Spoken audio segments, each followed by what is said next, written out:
Our relationship with China was good until they did this. 重大危机面前， Bonjour, c'est Nicolas Poincaré. Bonjour, c'est Fabien Randrian-Arissoa. La Chine a passé l'épreuve du coronavirus. Ce n'est pas moi qui le dis, c'est Xi Jinping, le dirigeant du Parti communiste chinois. Alors quoi ? Premier contaminé, premier guéri ? On vous explique.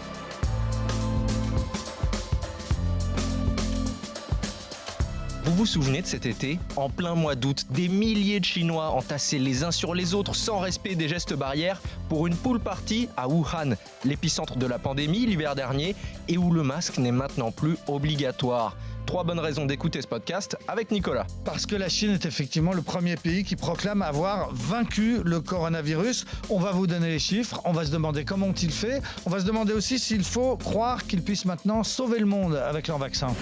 Expliquez-nous le monde, Un podcast RMC. Nicolas Poincaré. Fabien Randrian-Arissoa. Au début de la pandémie, les Chinois ont été montrés du doigt par le monde entier en disant qu'ils avaient laissé le virus se propager et désormais ils sont très fiers d'annoncer leurs chiffres pour montrer qu'ils ont finalement bien géré la crise, Nicolas. Et ces chiffres, eh bien, ils les donnent tous les soirs à la télévision, exactement comme nous au début, lorsque le professeur Salomon venait devant toutes les télévisions donner tous les jours tous les chiffres de l'épidémie. Nous, on a cessé, la plupart des pays occidentaux ont cessé ce show quotidien, pas les Chinois. Les Chinois, sur une grande chaîne nationale, tous les soirs, voient des médecins, des autorités sanitaires qui viennent donner les chiffres. Et pourtant, il n'y a pas grand-chose de nouveau à dire, puisque ces chiffres ne bougent plus. Le dernier mort du coronavirus en Chine, il remonte au mois de mai. Donc tous les soirs, on vient de dire qu'il y a eu 0 mort, qu'il y a eu 0 nouvelle hospitalisation, 0 personne mise en réanimation. Il y a sur 1,4 milliard de Chinois actuellement 3 personnes qui sont en réanimation officiellement pour le Covid. C'est donc absolument rien. Donc les chiffres qui sont donnés tous les soirs à la télévision, c'est uniquement les nouveaux cas. On tourne autour de 8, 10, 12 par jour maximum. Et ce sont des cas importés. C'est-à-dire que ce sont des gens qui sont détectés positifs au coronavirus en descendant de l'avion, en arrivant en Chine. Le dernier cas de contamination interne en Chine remonte à maintenant plusieurs mois. Les Chinois sont donc très très fiers de ces chiffres et ils ne se privent pas de les comparer tous les soirs avec les chiffres de leur ennemi, l'Amérique. Et c'est vrai que c'est frappant quand ils annoncent 0 mort, les Américains annoncent 200, 250, 300 morts par jour et les médias chinois sont naturellement particulièrement fiers de cette comparaison. Et le bras de fer entre la Chine et les États-Unis se poursuit en toute occasion, puisqu'il y a quelques jours, lors d'une cérémonie pour honorer les héros en première ligne à Pékin, le président chinois Xi Jinping a tenu un discours très critique contre Donald Trump. Écoutez. 重大危机面前， Aucun pays ne peut être en sécurité seul face à cette immense crise. L'unité et la coopération sont la seule voie possible pour le monde. Et les décisions égoïstes, les rejets de responsabilité sur autrui et toutes les actions qui ne font pas la différence entre le bien et le mal ne feront pas seulement des dommages à son propre peuple, mais répandront aussi le mal au reste du monde. À ce moment du podcast, vous êtes peut-être en train d'être sceptique concernant la validité des statistiques chinoises, alors qu'en réalité, il n'y a pas lieu de douter pour cette fois. C'est difficile de ne pas les croire parce que quand on annonce 0 mort, il suffirait qu'il y en ait un quelque part, il y aurait un lanceur d'alerte qui dirait on nous ment, il y a des morts. Moi, je crois que c'est difficile de ne pas les croire. Il y a eu des mensonges, surtout des mensonges par omission, tout au début de la crise. On a dit que c'était un virus qui ne pouvait pas se transmettre d'homme à homme, alors que les Chinois savaient à ce moment-là que si, ça pouvait se transmettre d'homme à homme. Donc les autorités peuvent mentir, c'est pas la question, mais souvenez-vous, ces mensonges ont été dénoncés par des médecins chinois qui parfois l'ont payé très cher, mais ils ont été aussitôt dénoncés. Les mensonges chinois du mois de décembre et janvier de l'année dernière ont été dénoncés dans les jours qui ont suivi.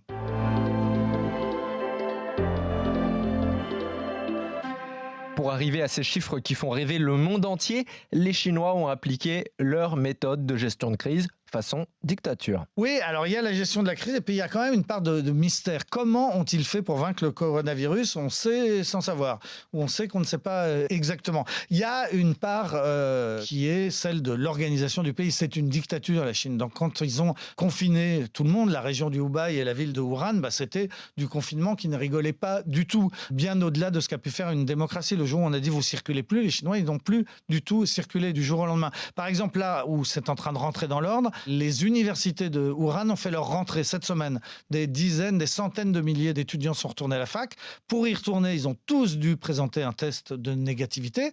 Et puis une fois qu'ils ont été dans leur campus, il y a une dizaine de gros campus dans cette ville, on leur dit vous sortez plus. Donc effectivement, c'est retour à la normale, on a vaincu le virus, mais enfin, c'est quand même un pays qui est capable d'enfermer ses étudiants, ce qu'on ne ferait pas dans une démocratie. Autre exemple, les transports, ils ont été complètement limités, aussi bien à l'intérieur de l'Empire que venant ou partant vers l'étranger. Quand les Chinois ont décidé que les étrangers n'allaient plus arriver comme ça, eh bien les avions, depuis le mois de mars, n'avaient plus le droit de se poser à Pékin. Tous les avions qui venaient de l'étranger, de France par exemple, il y a 3 vols en ce moment qui viennent de France tous les jours, eh ben, ils se posent dans une petite ville de province, les passagers sont débarqués, testés, isolés dans des chambres d'hôtel, et au bout de quelques jours, si tout va bien, s'ils sont testés négatifs, ils peuvent regagner Pékin. Et ça, ce sont des mesures qui ont été prises en Chine, et seulement en Chine, les États-Unis n'avaient pas les moyens, pas le droit, pas la culture de mettre en place des choses de ce genre-là. Donc première raison de leur victoire, c'est leur dictature. Et puis, à part ça, il y a aussi une part de mystère. Quand je dis qu'on ne sait pas, c'est qu'on ne sait pas. Parce qu'en réalité, ce virus en Chine, il a touché une seule région. Le Hubei, c'est 70 millions d'habitants sur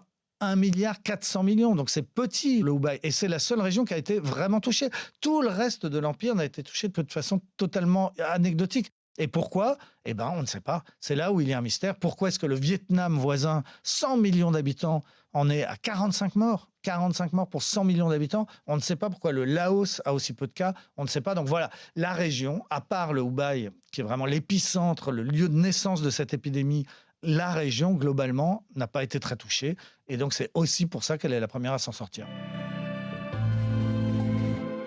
On dit que la situation est revenue à la normale, mais exactement comme dans Astérix et Obélix, il y a une petite province qui résiste encore et toujours, Nicolas, c'est le Xinjiang, cette région donc, qui est tout au nord-ouest de la Chine, à la frontière du Kazakhstan. Le Xinjiang, je ne sais pas si vous vous souvenez, Fabien, mais on en avait beaucoup parlé. On avait fait tout un podcast sur cette région parce que c'est la région des Ouïghours, la population musulmane opprimée. On a beaucoup parlé des camps, des vastes camps dans lesquels sont emprisonnés, on estime, jusqu'à 1 million de Ouïghours. Il y a eu une politique de stérilisation forcée des femmes qui a fait énormément de bruit. Bref, cette région qui est traditionnellement opprimée, elle est aussi la dernière à être en ce moment confinée. Pourquoi ? Parce qu'il y a eu 380 cas, c'est-à-dire extrêmement peu depuis le début de l'épidémie. Mais ça suffit pour les autorités chinoises à déclarer que l'épidémie sévit encore là-bas. Et donc le confinement est total. Interdiction absolue de voyager d'un village à un autre, de la capitale Urumqi vers la province, de la province vers la capitale. Ça dure depuis 6 semaines maintenant. Les magasins sont fermés, les marchés sont fermés, plus rien ne marche. La région est au ralenti total. Et ça dure depuis maintenant à peu près 6 semaines. Et sur place, ça râle naturellement. On se dit que les Chinois profitent de l'épidémie pour mettre encore un peu plus leur chape de plomb sur cette région. Pour affirmer au monde entier leur leadership dans la lutte contre le coronavirus, l'étape la plus importante, c'est d'être les premiers à pouvoir proposer un vaccin. Et c'est ce qu'ils espèrent, les Chinois, effectivement. Il y a 6 laboratoires différents qui sont en train de tester, qui sont en phase 3 du test, c'est-à-dire la dernière phase, la phase à très très grande échelle. Les Russes prétendent qu'ils seront les premiers, mais les Chinois n'ont pas dit leur dernier mot. Et cette semaine, à la foire internationale commerciale de Pékin, il y a 2 labos qui ont présenté déjà les petites boîtes avec le logo, le packaging de ce futur vaccin, des petites boîtes bleues en l'occurrence. Alors, ils ne sont pas encore tout à fait prêts, ils ne sont pas en vente, mais un des 2 labos qui s'appelle Sinovac affirme qu'avant la fin de l'année, avant Noël, la commercialisation sera faite. Ils ont une usine qui vient d'être inaugurée, qui est capable d'en produire 300 millions de doses par an. Ça ne suffira pas, mais il y aura d'autres usines. Et enfin bref, les Chinois pensent que d'ici quelques mois maintenant, ils seront capables de donner le vaccin. Alors pour Xi Jinping, le président chinois, ce serait un triomphe. Il a déjà dit que ce vaccin chinois serait mis à la disposition des pays en voie de développement, des pays les plus pauvres. Il sera vendu quand même assez cher. On parle de 124 € la dose pour ceux qui peuvent le payer, pour les Occidentaux, si on veut l'acheter aux Chinois. Mais par contre, la Chine, effectivement, va triompher et va, elle l'espère en tout cas, avec ce vaccin, sauver le monde et l'offrir à l'humanité tout entière.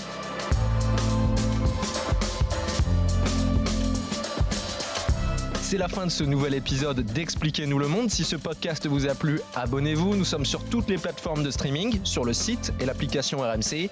Parlez-en autour de vous, prenez soin de vous et à la semaine prochaine. À la semaine prochaine, Fabien.